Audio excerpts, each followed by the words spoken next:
While the Senate tackles tax reform, the House will take up another, perhaps more controversial issue, guns. The House has set up a vote on a bill that would allow owners of legally concealed weapons to take them across state lines in a more uniform way.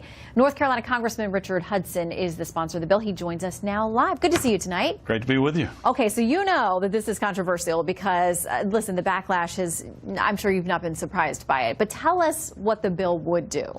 Well, when you talk about the backlash, Shannon, frankly, the American people are sick of liberal elites in New York and San Francisco trying to tell us how to run our lives, trying to tell us that we don't have the right to defend ourselves, defend our families. This is just simple, common sense legislation that says if you're a law-abiding citizen trying to do the right thing, we're not going to turn you into a criminal because you cross an invisible state line. And that does happen to people. I mean, if they are able to legally carry in their state, there's confusion sometimes. And good people do end up with serious charges against them. But your critics include the Senate Minority Leader Chuck Schumer. He says this: many states out west and in the South with lax gun laws let just about anyone carry a gun concealed. Under this law, if Wyoming or Alabama said any person could carry a concealed gun, they could come to Times Square, Penn Station, carrying that gun concealed. No one would even know about it. Well, I hate to tell the leader that he ought to take the time to actually read the legislation, because the legislation doesn't allow, it doesn't dictate what states and municipalities have to do in terms of concealed carry. So for all it says is that the states have to recognize that concealed carry permit from other states. So if someone from North Carolina has a concealed carry permit, if this legislation passes, when I go to New York, I've got to follow New York's laws.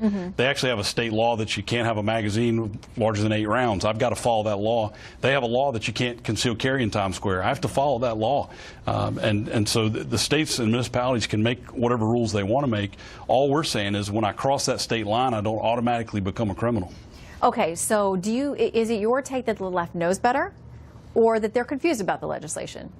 Or do you want to take the fifth on that one? You see Michael Bloomberg, who's the liberal former mayor of New York, who said he's going to spend $25 million stopping this legislation. You've got an official in New York who said that ISIS wants us to pass this bill. I mean, just crazy rhetoric comes from these folks, and it just makes you shake your head and wonder, who are these liberal elites, and what kind of world do they live in? Because what we're talking about is law-abiding citizens. There was a study done in Texas and Florida that showed that off-duty police officers commit crimes more often than concealed carry permit holders.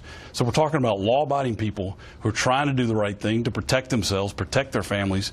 We're not talking about criminals. And frankly, to believe their rhetoric, you would have to believe that someone contemplating committing a New York City is not deterred by the crime of armed robbery or the consequences of that, or the potential consequences. They're not concerned about the illegal weapons charge. What's stopping them from doing that robbery is the fact that if they conceal that gun, it's illegal.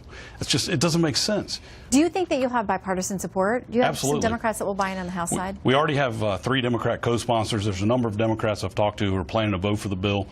We will have support. In the Senate, Senator Cornyn has a companion piece of legislation. He's long been a champion of Second Amendment rights. I'm proud to stand with him on this issue.